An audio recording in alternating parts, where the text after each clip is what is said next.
Bismillahirrahmanirrahim. Assalamu alaikum students. I'm your chemistry teacher Hijab Zahra, and the topic we're going to study today is the periodic trends in physical properties. So in this lecture we shall discuss about the atomic sizes, atomic radius and ionic radius. And question number 7 and 14 part number B of your exercise is related to this topic. Okay, let's discuss what is the atomic radius. ठीक है, अगर हम atomic radius की बात करते हैं तो सबसे पहले आपके माइंड में ये चीज़ आनी चाहिए कि हम रेडियस की बात क्यों करते हैं.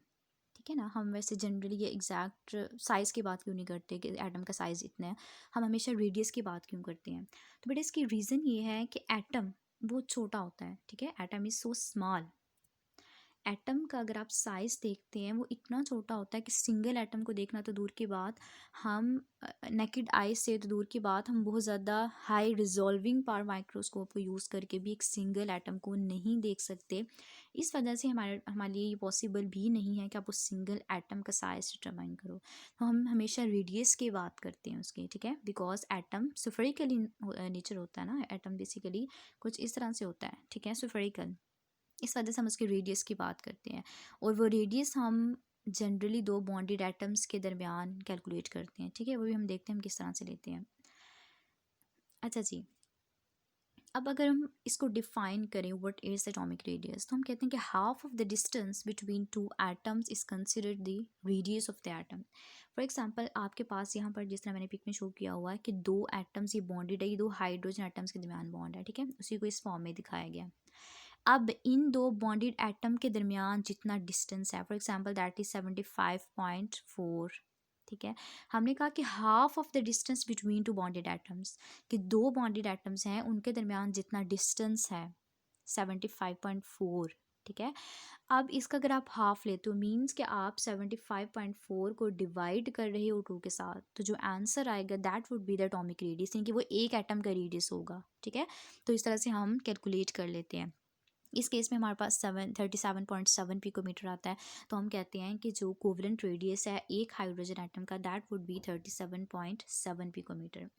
अगर हम बात करें ट्रेंड्स की बात करते हैं कि पीरियोडिक टेबल में एटॉमिक रेडियस किस तरह से वेरी करता है. तो अलोंग द ग्रुप्स जब हम देखें, यानी ऊपर से नीचे की जब हम बात करते हैं, तो हम कहते हैं कि एटॉमिक रेडियस क्या करता है, इंक्रीज करता है.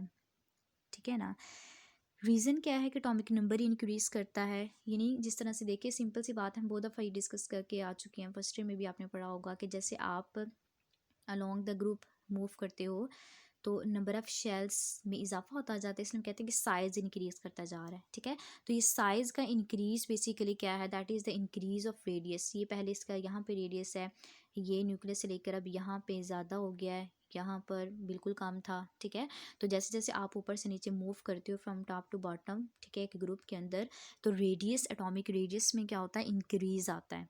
ठीक है, वो बिकॉज के नंबर ऑफ़ शेल इंक्रीज हो रहे होते हैं, तो जैसे जैसे एक्स्ट्रा शेल ऐड होते जाते हैं तो एटॉमिक रेडियस भी क्या होता जाता है, इंक्रीज होता जाता है. यहाँ पे आपको इस डायग्राम के अंदर भी क्लियरली नज़र आ रहा है और मैंने ड्रॉ करके भी बताया. अगर हम पीरियड की बात करते हैं, पीरियड में एटॉमिक रेडियस हमेशा बेटा डिक्रीज़ करता है. ठीक है, ये बहुत क्लियर पिक आपको नज़र आ रही है यहाँ पर.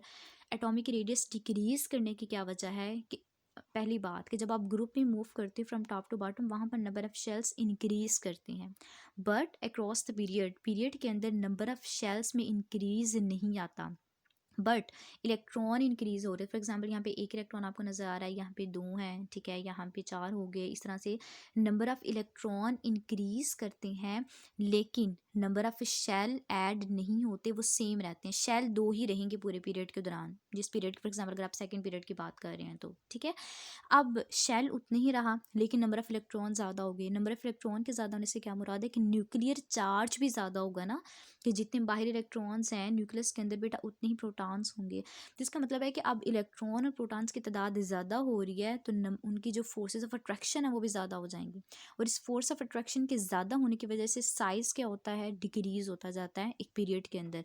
इस वजह से हम कहते हैं कि जब आप लेफ़्ट टू राइट मूव करते हैं तो साइज़ क्या होता है, डिक्रीज़ होता है. एटॉमिक रेडियस क्या होता है, कम होता है. Clear, okay. Next is the lanthanide contraction. आपने प्रीवियस लेक्चर में देखा कि लैंथेनाइड से लैंथेनम क्या होते हैं, ठीक है, कि लैंथेनम के बाद आपके पास एक सीरीज थी डिफरेंट एलिमेंट्स की जिसको हमने दिया था कि लैंथेनाइड्स हैं, ठीक है, इस तरह से एक्टिनाइड्स थे। तो लैंथेनाइड कॉन्ट्रैक्शन क्या है कि एक स्टडी डिक्रीज आता है, साइज कम होता जाता है। जो स्पेसिफिकली नीचे दो लाइंस में एलिमेंट्स आपको दिए गए थे वो लैंथेनाइड्स थे, ठीक है, तो उनके अंदर एक स्टडी डिक्रीज आता जाता है साइज में, ठीक है, क्योंकि वो कंट्रैक्ट हो रहा है, कम हो रहा है, ठीक है, तो इसे हम कहते हैं कि वो क्या है, that is the lanthanide contraction के साइज का एक कांस्टेंट वे से कम होना, that is the lanthanide contraction. तो इस तरह से एटॉमिक नंबर लैंथेनम का 57 होता है। लैंथेनम से लेकर ल्यूटीशियम तक जो है दिस वन साइज़ क्या होता जाता है, डिक्रीज़ करता जाता है, ठीक है। तो इस वजह से हम कहते हैं कि ये that is the lanthanide contraction. और ये आपका इम्पोर्टेंट शॉर्ट क्वेश्चन भी है बोर्ड पॉइंट ऑफ व्यू से, ठीक है, कि what is the lanthanide contraction. अब डिग्री ज़्यादा प्रोमिनेंट हो जाता है जहाँ पे डी और एफ ऑर्बिटल्स इन्वॉल्व होते हैं, ठीक है। बेसिकली हमने इनको सेपरेट रखने की रीज़न ये यही थी कि इनके जब हम इलेक्ट्रॉनिक कन्फिग्रेशन लिखते हैं तो वहाँ पर एफ ऑर्बिटल भी इन्वॉल्व होता है। Next that is the ionic radii. अब पहले हमने बात की एटॉमिक रेडियाई कि दो एटम्स के दरमियान जो डिस्टेंस होता है उसको हम कहते हैं that is the atomic radii. अगर हम आयनिक रेडियाई की बात करते हैं तो हम कहते हैं कि जो ionic radius of an ion, ठीक है, यानी कि जब आप किसी आयन की रेडियस की बात करते हैं तो that would be the ionic radii होगा। और यहाँ पर भी आप उस आयन को स्फेरिकल ही कंसिडर करेंगे क्योंकि हम रेडियाई की बात करें तो रेडियस हमेशा किसी स्फीयर का होता है, ठीक है। अगर हम अब ऑब्वियसली आयन हमारे पास दो तरह के होते हैं, ठीक है, positive ion that is cation and negative ion that is A9. अगर हम किसी केटायोनिक रेडियाई की बात करें तो सबसे पहले आपको पता होना चाहिए कि केटाइन कैसे बनता है, ठीक है, आप प्रीवियस चैप्टर्स में पढ़ चुके हैं। For example this one is neutral atom, यहाँ पे हम बना लेते हैं, ठीक है, इसमें इसके वैलेंस शेल से कोई इलेक्ट्रॉन रिमूव हुआ तो वो कन्वर्ट हो गया इनटू केटाइन, उसके ऊपर पॉजिटिव चार्ज आ गया, ठीक है, तो हम कहते हैं कि वो केटाइन में कन्वर्ट हो गया अपना एक इलेक्ट्रॉन लूज करके। यानी जब इलेक्ट्रॉन रिमूव होगा, इलेक्ट्रॉन निकलेगा तो वह केटाइन बनेगा। और जब केटाइन बनता है तो उस केटाइन का साइज अपने न्यूट्रल एटम से क्या होता है, कम होता है, ठीक है। यानी जब न्यूट्रल एटम था आपके पास उसमें से आपने केटाइन बनाया तो उस केटाइन का साइज अपने न्यूट्रल एटम से बेटा हमेशा क्या होगा, केटाइन का साइज कम होगा। अब इसकी कुछ रीजंस हैं हमारे पास। क्या रीजंस हैं? पहली बात कि इफेक्टिव न्यूक्लियर चार्ज जो है इंक्रीज करता है, इलेक्ट्रॉन और इलेक्ट्रॉन के दरमियान रिपल्शन ज़्यादा हो जाती है, नंबर ऑफ शेल्स डिक्रीज करते हैं। इन तीनों को हम नेक्स्ट स्लाइड में देखते हैं, डिस्कस करते हैं। फॉर एग्जांपल अगर हम बात करें सोडियम की, ठीक है, ये सोडियम एटम है आपका, दैट इज़ दी एटम, ठीक है, मीन्स कि ये न्यूट्रल है। अब सोडियम एटम ने अपना एक इलेक्ट्रॉन लूज किया, इसके वैलेंस शेल में एक इलेक्ट्रॉन है ना, दिस वन, अगर मैं आपको दिखा सकूं, दिस वन, ठीक है, इसके वैलेंस शेल में ये एक इलेक्ट्रॉन है, ठीक है। अब इस इलेक्ट्रॉन को उसने लूज करना है तो वो कन्वर्ट हो जाएगा into an a positive ion, ठीक है।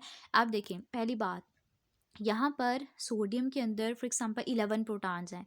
11 प्रोटॉन्स बेटा अट्रैक्ट कर रहे थे इन सारे के सारे इलेक्ट्रॉन्स को जितने भी इससे बाहर हैं इलेक्ट्रॉन्स हैं, ठीक है। अब यहाँ पर एक इलेक्ट्रॉन क्या हो गया, कम हो गया ना, एक इलेक्ट्रॉन उसने लूज़ कर दिया। तो इट मीन्स कि अब वही 11 प्रोटॉन्स हैं और जो नंबर ऑफ़ इलेक्ट्रॉन्स जिनको उन्होंने अट्रैक्ट करना है वो कम हो गए हैं, ठीक है ना। यानी फोर्स ऑफ अट्रैक्शन वही है लेकिन बाहर जो इलेक्ट्रॉन्स है वो कम हो गए। इट मीन्स कि अब न्यूक्लियस की फोर्स ऑफ अट्रैक्शन पहले की निस्बत ज़्यादा होगी बाहर वाले इलेक्ट्रॉन्स पर, पहली बात, ठीक है। दूसरी बात क्या थी, न्यूक्लियर चार्ज इंक्रीज हो गया, ठीक है, और जब नंबर ऑफ़ इलेक्ट्रॉन लूज़ होते हैं तो फिर क्या होता है, फिर आपके पास माइट पॉसिबल कि शेल भी ख़त्म हो जाता है। यानी कि अगर हम सोडियम की बात करते हैं, सोडियम के केस में बाहर वाले शेल में जस्ट एक इलेक्ट्रॉन था, इस वाले शेल में बेटा जस्ट एक इलेक्ट्रॉन था, ठीक है। जैसे ही वो इलेक्ट्रॉन निकला वो शेल भी ख़त्म हो गया। यहाँ पर आपको नज़र आ रही हैं 3 शेल्स, कैटाइन के अंदर हैं 2 शेल्स। तो देखने से भी नज़र आ रहा है कि शेल ख़त्म हो गई, इट मीन्स कि उसका साइज़ भी क्या हो गया, कम हो गया, ठीक है। तो इस वजह से हम कहते हैं कि पॉजिटिव कैटाइन जब बनता है उसका रेडियस कम होता है as compare to the neutral atom, ठीक है। तो इस सारे में यही चीज़ डिस्कस की गई है। ओके, अब अगर हम इसके वेरिएशन की बात करते हैं द पीरियोडिक टेबल, कि पीरियोडिक टेबल में इसकी क्या वेरिएशन है। तो अगर हम ग्रुप की बात करते हैं, ग्रुप में अभी उसको रिमाइंड करें कि हमने क्या करा किया था कि जब आप टॉप टू बॉटम मूव करते हैं तो हमारे पास जो साइज़ है वो क्या होता है, इंक्रीज़ होता है। ये नंबर ऑफ़ शेल्स इंक्रीज़ करते हैं फ्रॉम टॉप टू बॉटम, तो साइज़ इंक्रीज़ होता है, रेडिया इंक्रीज़ होता है। इसी तरह अब जब हम इन न्यूट्रल एटम्स के कैटाइन्स बना देते हैं तो उनके कैटाइन का साइज़ भी क्या होगा, इंक्रीज़ होगा। ठीक है, यानी आपने कंफ्यूज नहीं होना। हम अगर सोडियम फॉर एग्जांपल आप सोडियम एटम से सोडियम आयन बना रहे हो तो इस एटम का साइज ज़्यादा होगा, आयन का साइज क्या होगा, कम होगा। ठीक है, इसी तरह से आप फॉर एग्जांपल पोटाशियम एटम है, पोटाशियम एटम से पोटाशियम आयन बना रहे हो तो पोटाशियम एटम का साइज ज़्यादा होगा, आयन का साइज क्या होगा, कम होगा। ठीक है, लेकिन जब आप इनको एक ग्रुप की फॉर्म में डिस्कस करो कि सोडियम का आयन और पोटाशियम का आयन, तो पोटाशियम के आयन का साइज ज़्यादा होगा as compare to the sodium का आयन, बिकॉज उनके एटम का देखें ना, पोटाशियम का जो एटम उसका रेडियस था, आयनिक रेडियस वो ज़्यादा था as compare to the sodium atom. ठीक है, तो इस वजह से जब आप उनके आयंस बनाते हो उस ग्रुप के तो उनका ट्रेंड देखते हो तो उनके ट्रेंड भी वही होगा जैसे उनके एटम्स का ट्रेंड था। आपस में तो आपको पता है कि सोडियम आयन का रेडियस कम होगा सोडियम एटम की निस्बत, पोटाशियम आयन का रेडियस कम होगा पोटाशियम एटम की निस्बत। बट जब हम इनके आयंस बना लेते हैं तो इनके आयंस को जस्ट हम डिस्कस करते हैं, इनको कंपेयर करते हैं तो फिर हमें पता चलता है कि इनके आयन के अंदर भी वही ट्रेंड है कि जिस तरह से सोडियम का जो एटॉमिक आयनिक रेडियस है वो कम होता है as compare to the potassium, यानी पोटाशियम का ज़्यादा होता है। इसी तरह पोटाशियम आयन का आयनिक रेडियस ज़्यादा होगा as compare to the sodium ion. ठीक है, तो ये चीज़ें मैं आपको बताना चाह रही हूँ। अब आपको यहाँ पे भी नज़र आ रहा है दिस वन। ठीक है, यहाँ पर कि पोटाशियम आयन का रेडियस जो है वो पोटाशियम एटम के मुकाबले में कम होगा ये। ठीक है, ये पोटाशियम एटम का है। इसी तरह रुबीडियम या सोडियम का कम होगा सोडियम एटम के मुकाबले में। ठीक है, लेकिन यहाँ पर आयंस भी बता रहे हैं कि पोटाशियम और सोडियम आयन को जब हम कंपेयर करते हैं तो इन दोनों का रेडियस क्या होता है, पोटाशियम का ज़्यादा होता है as compare to the sodium ion. ठीक है, तो उसने डिफरेंट आयंस की फॉर्म में भी उनको कंपेयर किया हुआ है।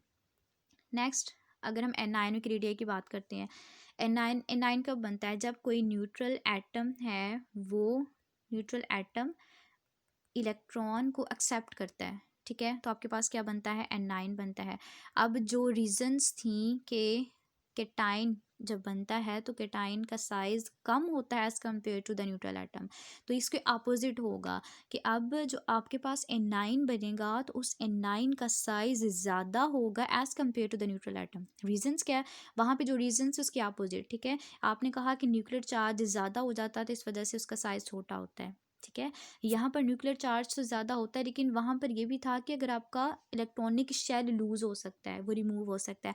बट यहाँ पर रीज़न ये है कि जब आप एक इलेक्ट्रॉन ऐड करते हो तो माइट पॉसिबल कि इलेक्ट्रॉनिक शेल ऐड हो जाए। ठीक है, तो इस वजह से भी इसका साइज़ ज़्यादा होता है। ये हमारे पास एग्जाम्पल फ्लोरीन एटम से जब आप फ्लोरीन आयन बनाते हो तो यहाँ से पर्पल से भी आपको नज़र आ रहा है कि न्यूट्रल एटम का साइज़ कम था लेकिन जब उसका आयन बना तो उसका साइज़ क्या हो गया, ज़्यादा हो गया। ठीक है, कि जब आप एक फॉर एग्जांपल ये हमारे पास फ्लोरीन का एटम है।